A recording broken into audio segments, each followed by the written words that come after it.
La verdad es que más que del 3 al 7 vamos a ver los 7 versículos. La reunión pasada dimos una introducción al párrafo de Romanos capítulo 13, versículos 1 al 7, y ahora la idea es tener un estudio más detallado del párrafo versículo a versículo.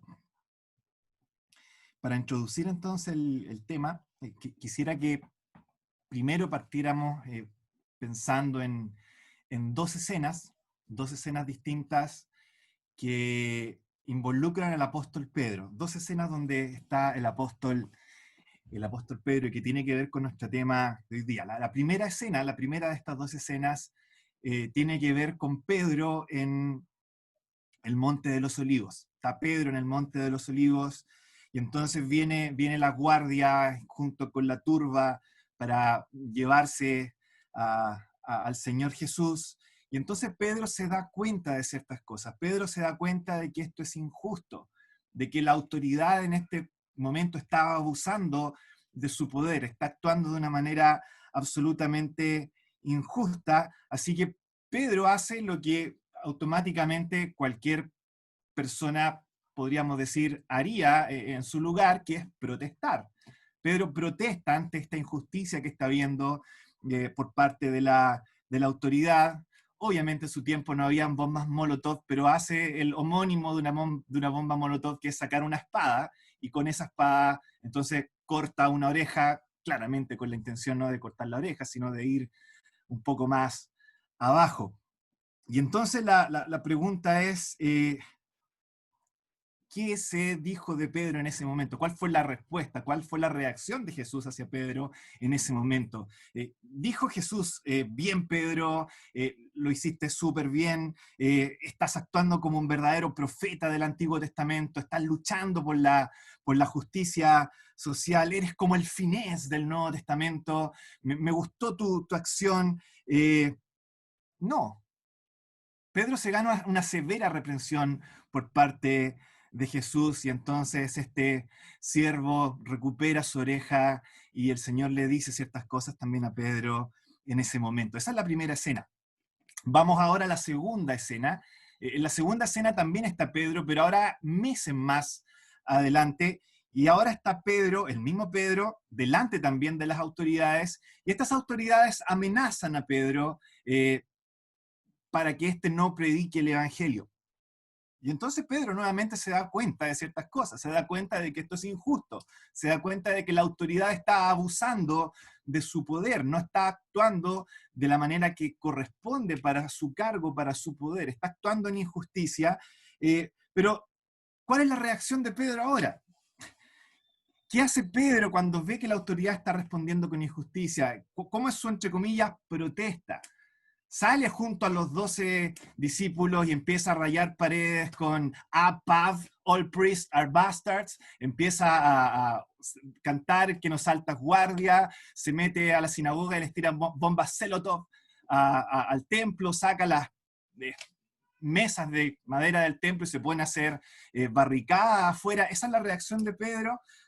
No, no es la reacción que vemos en Pedro meses después de que tuvo esta primera reacción que acabamos de ver. Incluso siendo azotados injustamente, fíjense lo que hace Lucas al relatarnos esta escena, dice que los discípulos salieron gozosos por ser dignos de haber sido, por haber sido tenidos por dignos de sufrir por causa del nombre. Y aún siendo azotados injustamente, no vemos esta actitud de rebeldía, de oposición, de protesta. No, siguen predicando, obviamente, desobedecen a la autoridad, pero lo hacen siempre con una actitud de honra, de respeto, incluso recibiendo en silencio un azote que claramente a todas luces era injusto.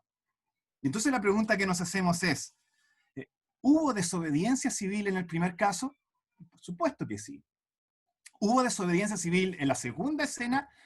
Por supuesto que sí.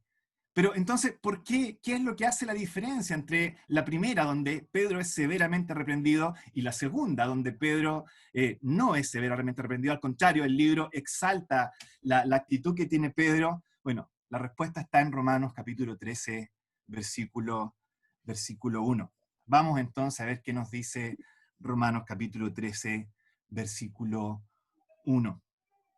Sométase toda persona a las autoridades superiores. Pausemos. Hasta ahí vamos a llegar por el momento. Sométase toda persona a las autoridades superiores. Y acá quiero hacer énfasis en dos cosas con respecto a esta frase. Sométase toda persona a las autoridades superiores. La primera es que esta frase, este mandato de Pedro, involucra a todas las autoridades superiores. A veces no nos ponemos a pensar bien en esto, no nos detenemos mucho en esto, pero esta frase no solo involucra al presidente de la República, no solo involucra al juez de la Corte Suprema, en otras palabras, también involucra a otro tipo, a todo tipo de autoridades civiles que existan en nuestro medio y en nuestra sociedad. Involucra intendentes, involucra alcaldes, y sí, por contradictorio y controversial que parezca, involucra también a nuestras fuerzas de orden público. Involucra a la autoridad de carabineros. Suena quizás controversial ahora, pero así lo es. Esta frase involucra a todo tipo de autoridad que exista por encima de nosotros. Eso es lo primero que tengo que enfatizar con respecto a esta frase. Y lo segundo que quiero enfatizar es cómo Pablo categoriza la actitud que debemos tener hacia nuestras autoridades superiores. Es una actitud de someterse. Eso es lo que dice el versículo 1. El vocablo griego es upotazo, que es colocarse debajo. Es el mismo vocablo que aparece en Efesios capítulo 5, versículo 21, donde se nos llama a someternos los unos a los otros en el temor de Dios. Es exactamente el mismo vocablo, es exactamente la misma palabra. Ahora, ¿por qué enfatizo esto? ¿Por qué les menciono precisamente esta palabra griega, este vocablo griego? Porque fíjense ustedes que Pablo no dice en Romanos 13:1, obedezca a toda persona a las autoridades superiores. Esa no es la frase. Pablo nos dice, obedezca a toda persona a las autoridades superiores. Por lo tanto, esto no es un mandato a una obediencia indiscriminada hacia la autoridad superior. Lo que se requiere no es una obediencia indiscriminada. Si eso fuera así, entonces Efesios 5:21 sería realmente impracticable. Impracticable. Porque si tenemos que someternos mutuamente los unos a los otros, va a pasar que una persona nos va a dar su sugerencia, otra nos va a dar otra sugerencia completamente distinta o opuesta quizá, y si tenemos que someternos los unos a los otros y eso involucra una obediencia indiscriminada, no vamos a tener a quien obedecerle. Necesariamente vamos a romper esta idea que aparece acá. Por lo tanto, no puede tener con una obediencia indiscriminada hacia la autoridad superior lo que nos está mandando Pablo acá en este versículo. Pablo nos está hablando en realidad más que de una voluntad de obediencia indiscriminada, Pablo nos está hablando acá de una actitud de sujeción. Tiene que ver con una actitud. Esa actitud de sujeción que es contraria a la que vemos en el versículo 2, donde se nos habla de oposición, donde se nos habla de resistencia. Esta actitud que podemos tener, una actitud base de siempre partir llevando la contraria simplemente porque sí. ¿Se han fijado? Tú tienes dos opciones cuando estás delante de alguien, sea una autoridad o no. Una es siempre partir desde la base de oponerte al otro. Tú no tienes por qué decirme cómo tengo que vivir, no tienes por qué decirme lo que tengo que hacer, y a menos que te ganes el derecho, yo no tengo por qué hacerte caso. Eso es una manera de enfrentarse a otra persona. Y hay otra manera de enfrentarte donde tú partes con la disposición de sí, tú eres un ser humano, estás hecho a imagen y semejanza de Dios, eres digno de honor como imagen de Dios, tus sugerencias son valiosas, son importantes, y a menos que me dé razones de peso para no hacerlo, yo voy a tomarte el peso y la importancia que tú te mereces y voy a sujetarme y sujetarnos mutuamente, como lo dice Efesios capítulo 5, versículo 1. Esa es la actitud, ¿se fijan? Que hay que tener hacia la autoridad. Eso es lo que Pablo nos está mandando acá en este versículo. Es lo mismo que aparece al final del versículo 7. El versículo 7 es extraordinario al final porque nos da sinónimos con respecto a esta palabra. Tiene que ver con honra, tiene que ver con respeto, tiene que ver con darle el peso a la autoridad, lo merezca o no lo merezca. Es porque es una persona que ha sido puesta por Dios ahí, es digna de nuestra honra, de nuestro respeto. Y esto, ¿saben? Es súper importante porque hace y explica que muchas veces dentro de eh, lo que es nuestra relación con la autoridad civil, quizás dentro del mundo cristiano y la historia cristiana haya desobediencia de por medio, como lo vemos en la historia no solamente de la iglesia, sino de la Biblia. Ustedes ven a los amigos de Daniel desobedeciendo la autoridad, ustedes ven a Daniel mismo desobedeciendo el decreto del rey de no orar, ustedes ven aquí a los apóstoles, como acabamos de ver en esta escena de Pedro, desobedeciendo también civilmente, pero si ustedes se fijan, siempre hay una actitud de honra, de respeto, no de rebeldía ni de oposición. Y eso es lo que hace la tremenda diferencia. Eso es lo que hizo la diferencia en las dos escenas que vimos de Pedro. En la primera hay un desdén absoluto hacia el valor de la vida, de la autoridad que está ahí. En la segunda hay una actitud de honra, de respeto hacia la autoridad. Y eso es entonces lo que hace la diferencia. Pero quizás ahora nos preguntamos, ¿por qué? ¿Por qué tengo que someterme a la autoridad? ¿Por qué tengo que obedecer este primer mandato del versículo 1? Sométase toda persona a las autoridades superiores. Pudo haber quedado hasta ahí y Pablo haber continuado, pero las escrituras no se quedan ahí y a continuación nos entregan razones, nos entregan porqués con respecto a esto, y eso es lo que quiero que veamos entonces en esta tarde. Pablo nos da aquí, o Pablo nos va a dar aquí tres grandes porqués. Esta actitud que vamos a ver hoy día, esta actitud que acabamos de leer en esta frase del versículo 1, ¿saben? Es parte de la transformación que se produce en nuestra manera de pensar cuando nos colocamos como sacrificios vivos en el altar, que es lo que tenemos en los versículos 1 y 2 de Romanos capítulo 12. Cuando nos colocamos como sacrificios vivos y no somos conformados a este siglo, sino transformados por la renovación de nuestro entendimiento, uno de los efectos es esto que tenemos acá, es esta actitud que tenemos en este lugar. Así que leamos, continuemos leyendo y vamos a ver entonces por qué y cuáles son las razones que Pablo nos da para esta actitud. Dice el versículo 1, continúa. Porque, ahí tenemos el primer porque. Porque, dice Pablo, no hay autoridad sino de parte de Dios, y las que hay por Dios han sido establecidas. De modo que quien se opone a la autoridad, a lo establecido por Dios resiste, y los que resisten acarrean condenación para sí mismos.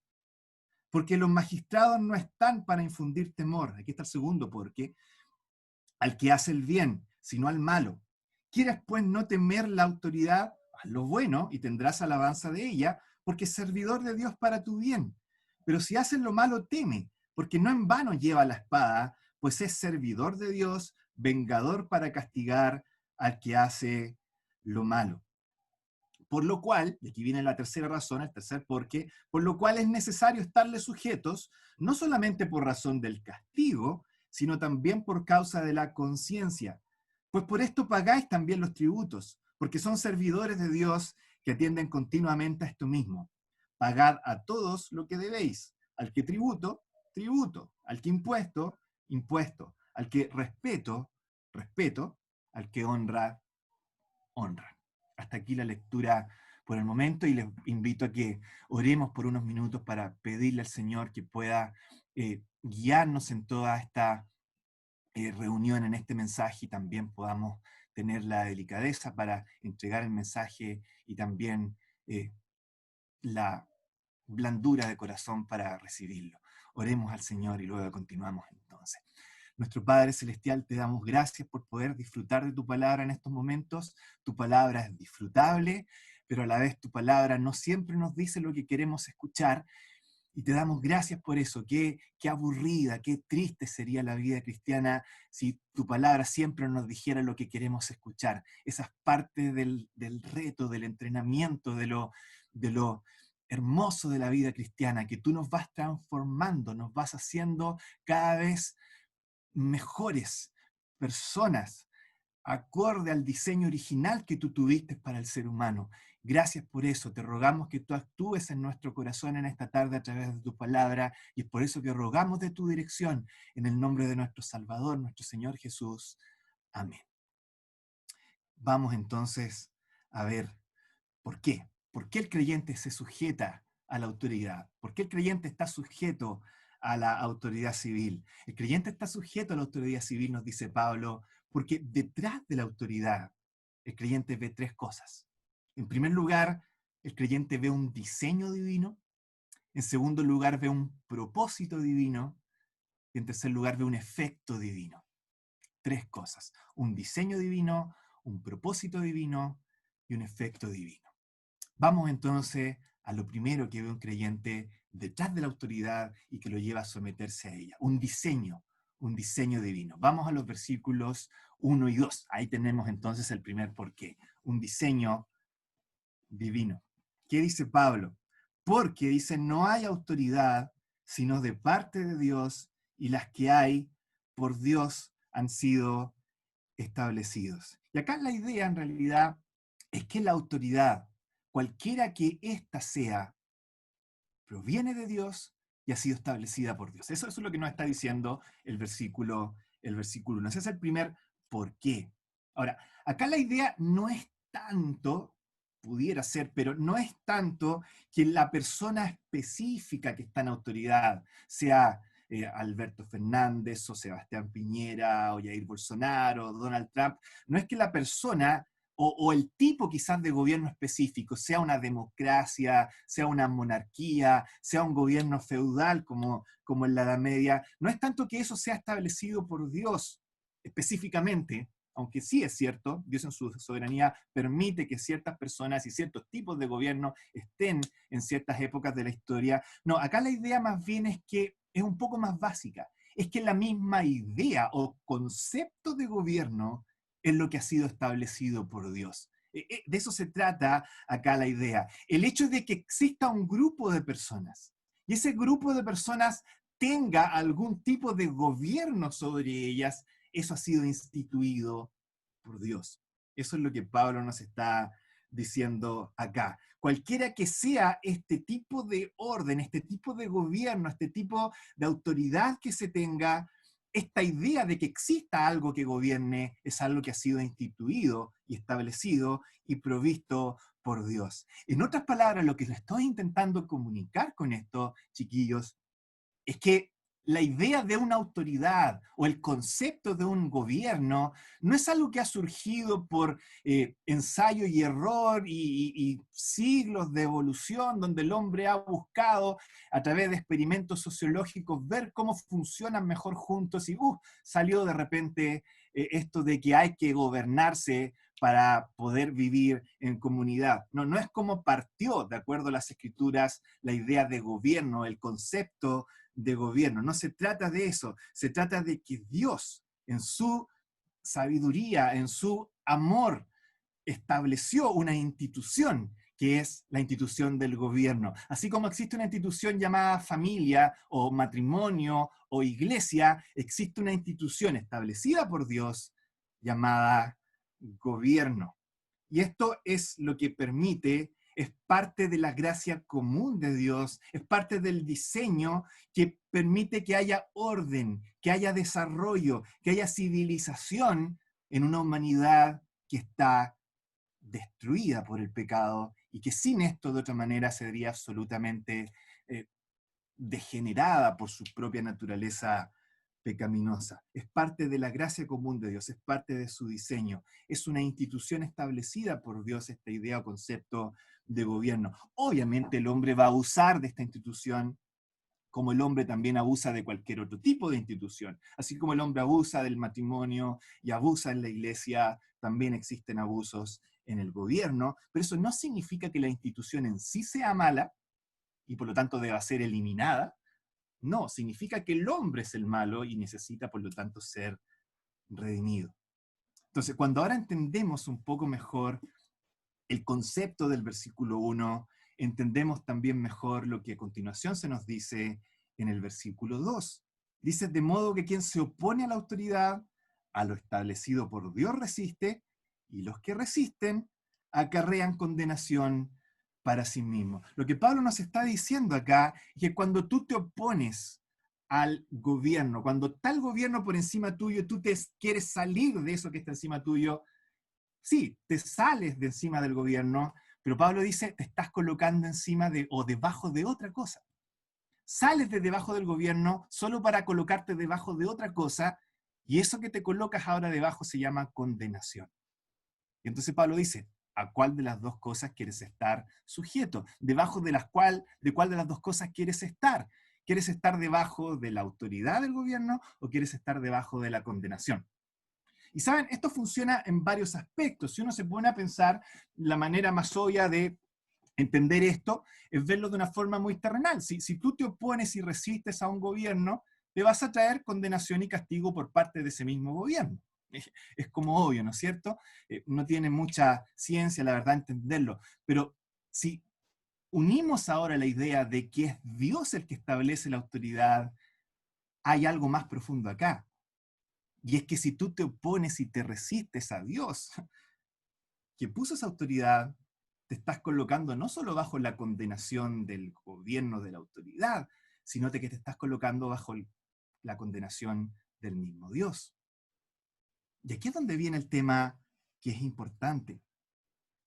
Mucho cuidado, chiquillos, mucho cuidado, hermano, hermana, con esa actitud que hay muchas veces dentro de nosotros, esa tendencia a la soberbia y a la rebeldía que fluye de manera natural de nuestra naturaleza pecaminosa, que se da tanto en nuestro medio actualmente, probablemente sea por esta falta quizás de crianza, donde haya honra, respeto hacia nuestros padres, donde el quinto mandamiento es absolutamente olvidado, donde ya se está perdiendo absolutamente todo tipo de respeto hacia tus padres, hacia tus mayores, donde ya se cuestiona por qué tengo que respetar a las personas simplemente porque sean mayores que yo, porque sea mi mamá, porque sea mi abuelo, etcétera, etcétera. Esa actitud que se está dando, mucho cuidado con eso.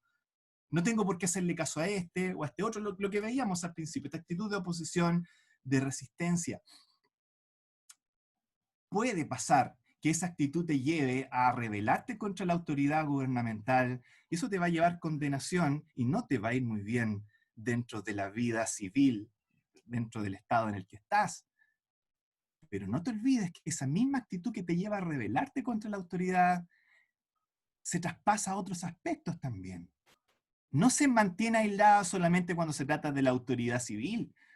Esa es la misma actitud que te lleva a no doblar tu cuello delante de la soberanía de Dios, por ejemplo.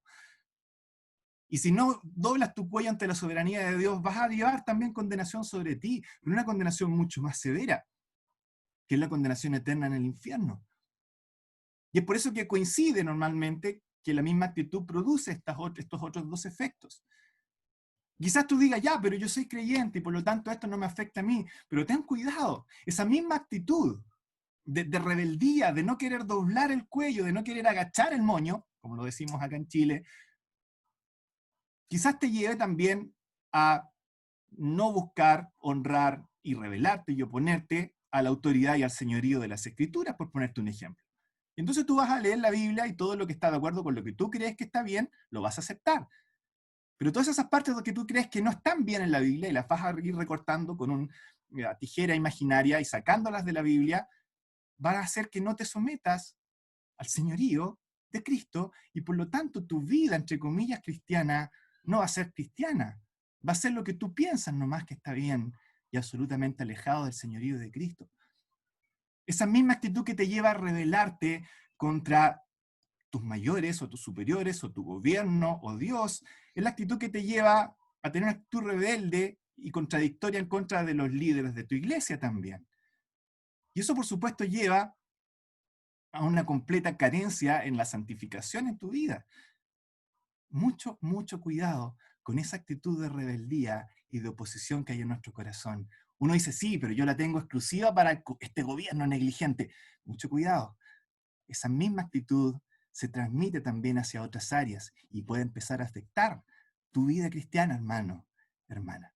Un creyente, entonces, ve un diseño divino detrás del concepto de autoridad y va a buscar honrar ese diseño divino. Es por eso que se va a buscar someter a la autoridad, como nos dice Pablo acá. Eso es lo que nos dicen los versículos 1 y 2. Vamos ahora a la segunda razón, versículos 3 y 4. Hay un diseño divino eso fue lo primero que vimos ahora, pero además Pablo nos muestra, hay un propósito divino en esto de la autoridad y el concepto de autoridad. Si el punto anterior, en otras palabras, argumentaba desde lo que Dios ha establecido, ahora este segundo punto va a argumentar desde el propósito de eso que Dios ha establecido.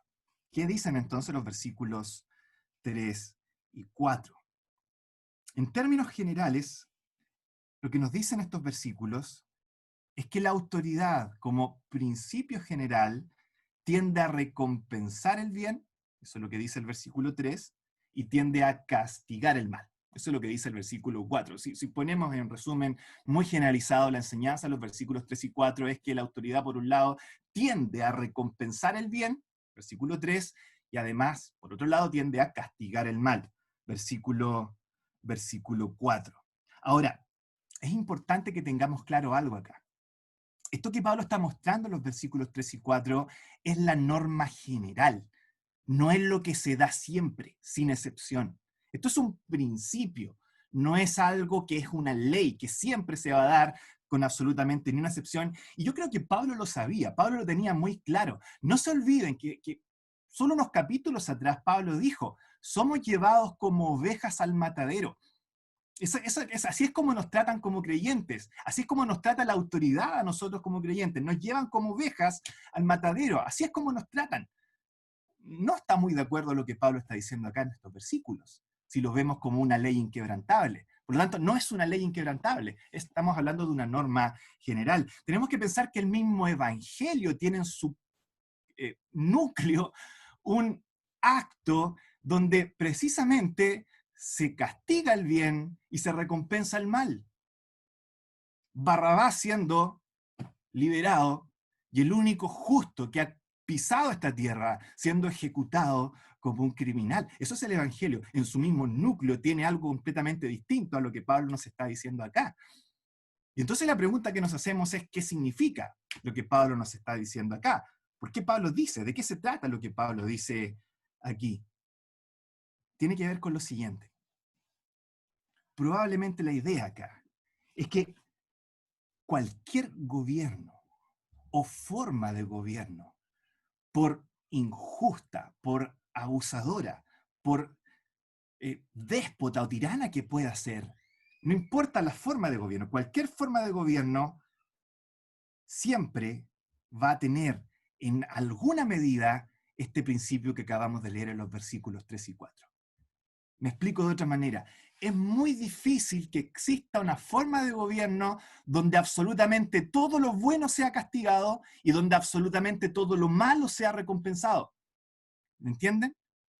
A veces jugamos a esto, a ser como cambiaditas, a que todo lo malo sea aplaudido y a que todo lo bueno sea castigado, y nos cuesta porque no está dentro de nuestro diseño, dentro de nuestra naturaleza hacerlo. Tendemos por algo natural a recompensar el bien, a aprobar el bien y a reprobar el mal. Eso está metido dentro de nosotros y aún con todo lo que el pecado provoca en la degeneración en nuestro corazón, eso persiste ahí. Es parte de la imagen de Dios que está aún dentro de nosotros. Por lo tanto, lo que acá Pablo nos está diciendo es que incluso un mal gobierno, pésimo, como el de Nerón, por ejemplo, que es donde estaba Pablo, incluso un gobierno tiránico como el de Nerón, es preferible a un no gobierno.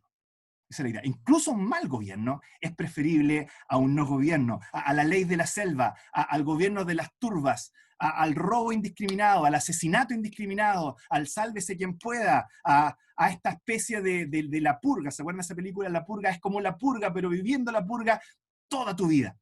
Incluso un mal gobierno es preferible a un no gobierno. Y en ese sentido Dios tiene un propósito en establecer este principio del concepto de gobierno y es evitar que esta forma de vida, de turbas, de asesinatos, de robos, de todo lo que quiere que ver con la ley de la selva, gobierne y destruya la humanidad por ausencia, por supuesto, de vida social. La verdad de las cosas es que cuando un creyente ve esto, ve un propósito divino en la autoridad y busca honrar ese propósito divino sujetándose a la autoridad. por cruel, por déspota que sea, el creyente se da cuenta de esto. Incluso un mal gobierno es preferible a la ley de la selva que trae un no gobierno. Dios es sabio, Dios ha puesto este concepto de gobierno y entonces yo me sujeto a él, porque sé que incluso esto es preferible a un no gobierno.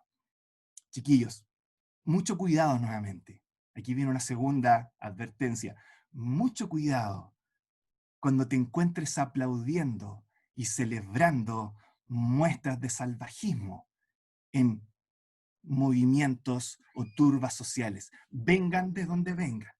Aquí no me voy a meter por un bando o por el otro, pero ten mucho cuidado cuando notes en tu corazón esta tendencia a celebrar y aplaudir muestras de salvajismo indiscriminado en medio de todas estas luchas sociales o manifestaciones, vengan del lado que vengan. Quizás para ti suene emocionante, suene revolucionario, suene novedoso, pero te aseguro que cualquier persona que ha vivido en épocas pasadas lo que es el salvajismo de la ausencia de gobierno, el trauma que eso provoca, te dirá que eso no, ojalá nunca se vuelva a repetir. Preferible un mal gobierno a un no gobierno. Ten mucho, mucho cuidado cuando te encuentres a ti mismo buscando celebrar y aplaudir estas muestras de salvajismo. Un creyente entonces ve un propósito divino, incluso en un mal gobierno, y honra y busca colaborar y mostrar aprecio por eso que Dios ha colocado como concepto, sujetándose, por supuesto, que sea las autoridades establecidas.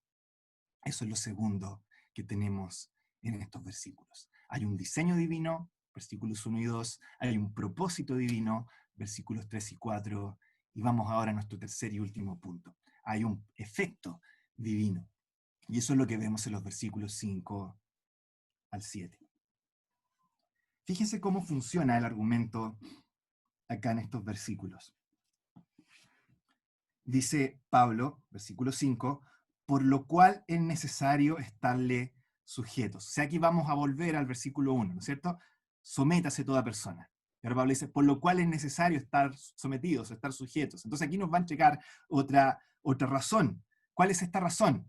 Que dice, no solamente por razón del castigo, fíjense que todo lo que dice los versículos 3 y 4, que es recompensar el bien y castigar el mal, Pablo se olvida prácticamente de lo que es recompensar el bien y se queda con castigar el mal. Dice, no solamente por razón del castigo, en otras palabras, el gobierno, más que promover el bien, lo que hace es refrenar como un dique la maldad desbordándose que está en cada uno de nuestros corazones. No solamente por razón del castigo, sino, y aquí viene la tercera razón, sino también dice por causa de la conciencia. Entonces uno dice, ya, conciencia, pero ¿qué quiere decir esto, Pablo? ¿A qué te refieres con esto de la conciencia? Sigamos leyendo.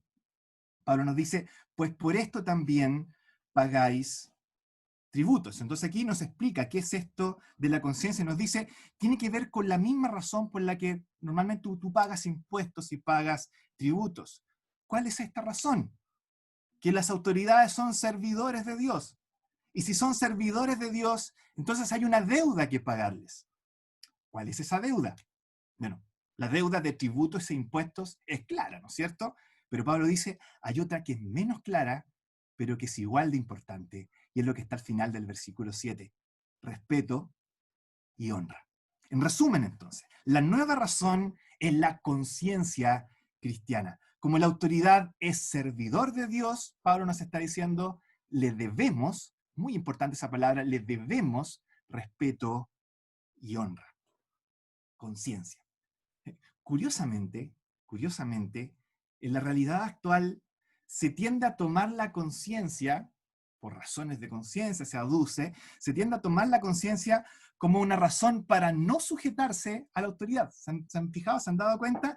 Está ahí el creyente que dice, ¿sabes qué? Mi conciencia me impide. Por un tema de conciencia no puedo quedarme callado. Mi conciencia me impide no salir a protestar y formar parte de este movimiento que tiene como marca registrada un trato deshonroso y denigrante en contra de la autoridad pública. Díganme que no. por un tema de conciencia, no me puedo quedar callado y tengo que ir y formar parte de este movimiento que tiene como marca registrada un trato denigrante hacia las autoridades. Pero curiosamente para Pablo, la conciencia es una razón para sí sujetarse. Eso es lo que nos está diciendo los versículos 5 al 7. Y tiene que ver con un efecto divino. Por eso que estoy hablándoles acá en esta sección de un efecto divino. Y es el efecto de Romanos 12, versículos 1 y 2. Es el efecto que produce Dios en tu vida, hermano, hermana, cuando tú te colocas como un sacrificio vivo en el altar y evitas ser conformado a este siglo y buscas ser transformado por la renovación de tu entendimiento. Esa renovación de tu entendimiento, hermano, también involucra la renovación de tu conciencia. Tu conciencia es parte de tu entendimiento. Y Dios acá está siendo extraordinario. Dios está diciéndote, mira, yo no te voy a tratar como un animal, como una bestia, que va a actuar simplemente como actúa por temor al castigo, por temor al palo, por temor a la represalia. No, Dios dice, tú eres una persona con principios morales. Y como tal te voy a tratar como una persona que funciona con una conciencia.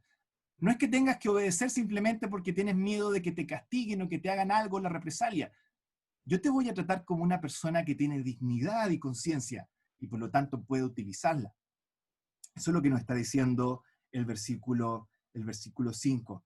Mostrar respeto y honra a la autoridad van a tener que ver con esto, con un tema de conciencia. Es una de las maneras que Dios utiliza para obrar en tu conciencia de manera que aprendas a hacer lo correcto, incluso cuando no haya represalias de por medio. A eso quiero llegar. ¿Cómo funciona acá la cosa? Dios dice, cuando tú te colocas en el altar como un sacrificio vivo, tu manera de pensar es transformada. Empiezas a pensar estas cosas. Y ahora te empiezas a sujetar a la autoridad no porque le temas al palo. Ahora te empiezas a sujetar a la autoridad porque ves a Dios detrás. Ves un diseño, ves un propósito, ves un efecto divino. Y eso te lleva a obedecer y a mostrar honra y a mostrar respeto, incluso cuando no hay castigo de por medio. Y así es entonces como Dios trabaja en nuestra vida. Ahora, la pregunta es, pero ¿cómo logro llegar a esa actitud? ¿Cómo logra mi conciencia ser transformada para vivir precisamente de esta manera? La clave está en una pequeña palabrita, y es la palabrita que está en el versículo 7. Pagad a todos lo que debéis. Debéis. Esa palabra es clave. Obviamente, tributos e impuestos corresponden a una deuda monetaria, pero luego tenemos otro tipo de deuda, que es una deuda de respeto y de honor.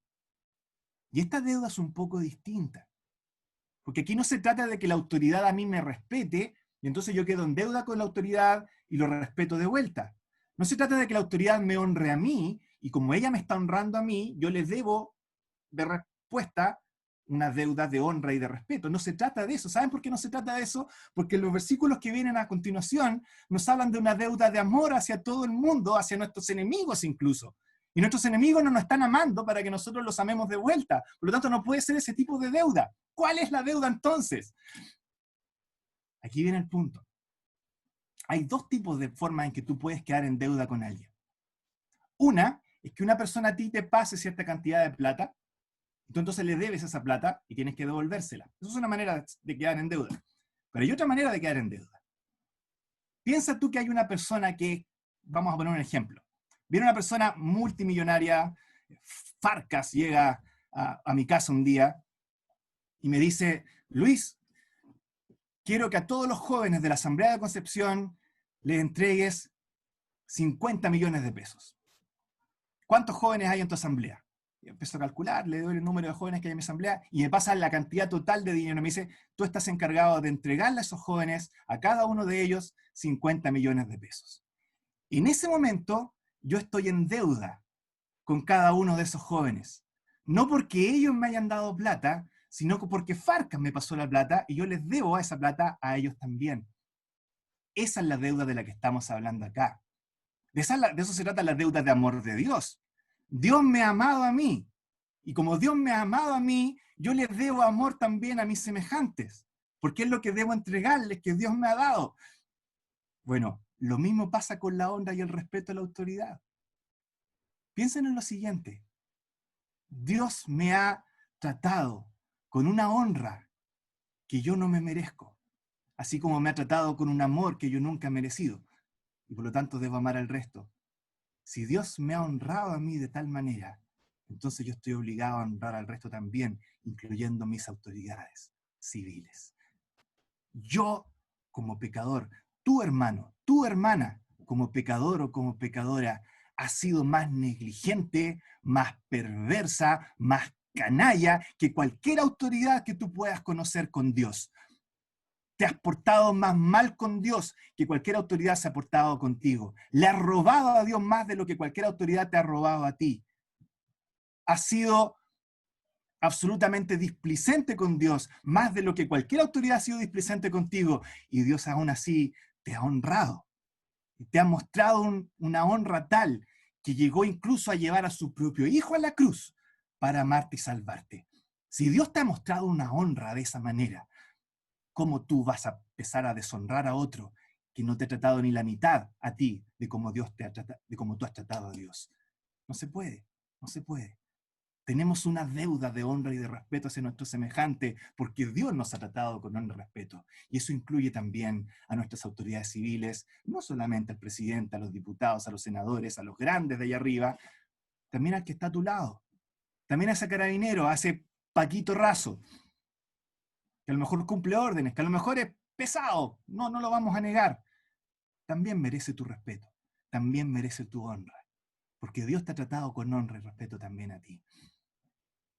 Tú le debes eso a tu semejante. Hay un efecto divino. ¿Se fijan? Cuando tú vives de esa manera, a la luz de la cruz, a la luz de lo que Cristo ha sufrido a tu favor, cuando el Evangelio te llega y te conmueve y te transforma y te moldea, entonces hay un efecto divino en tu conciencia y tú tratas a tus semejantes y a tu autoridad también de una manera distinta. ¿Se fijan? Un efecto divino. En conclusión, entonces, es difícil obedecer a Cristo cuando toca esas áreas que no nos gusta que toque, ¿cierto? Nos gustaría que tocara esas áreas en las que estamos bien, pero de repente llega a esos rinconcitos de la vida donde nos encantaría que no dijera nada al respecto. Y lamentablemente lo dice. Él es el Señor. Y la pregunta es entonces, ¿qué vamos a hacer? Porque justamente en esas áreas que a ti no te gusta que el Señor toque, donde se ve quién es realmente tu Señor. Y yo te pregunto, hermano, hermana, ¿quién es tu Señor? ¿Es realmente Cristo y lo que Él exige? ¿O en realidad tú eres tu propio Señor y vas a hacer lo que tú creas que está bien y en lo que tú estés de acuerdo con Cristo nomás y en el resto lo vas a desobedecer? Este es el test de oro. Este es el test ácido que te muestra dónde están realmente puestas tus prioridades y quién es realmente tu Señor. ¿Dónde está el señorío en tu vida? ¿Cristo es tu Señor o simplemente tú eres tu propio Señor? Un verdadero creyente que ha sido conmovido por el Evangelio tiene muy clara cuál es la respuesta. Y espero que sea esa misma la que tú tengas en esta tarde. Vamos a orar y luego entonces terminamos. Nuestro Padre Celestial, te damos gracias por poder disfrutar de tu palabra. Gracias porque tú eres bueno, porque tú no nos has tratado como merecemos. Gracias porque has sido infinitamente más bueno que lo que realmente merecemos. Y eso nos pone en deuda también con nuestro semejante. Y no queremos deshonrar esa deuda preciosa a la que tu Hijo nos ha puesto, a la mano de la manera en que nos ha amado, al morir a nuestro favor de la manera en que lo ha hecho. Gracias por la cruz, gracias por el Evangelio, gracias porque llega a rincones que a veces ni siquiera nos imaginamos que llega, pero ahí está, siempre presente, obrando, transformando nuestras vidas, permitiéndonos vivir de una manera característica como hijos tuyos. Te rogamos que tú obres en nuestro corazón en esta tarde a través de tu palabra. Quedamos en tus manos agradecidos, siempre en el nombre precioso de nuestro Salvador, nuestro Señor Jesús. Amén.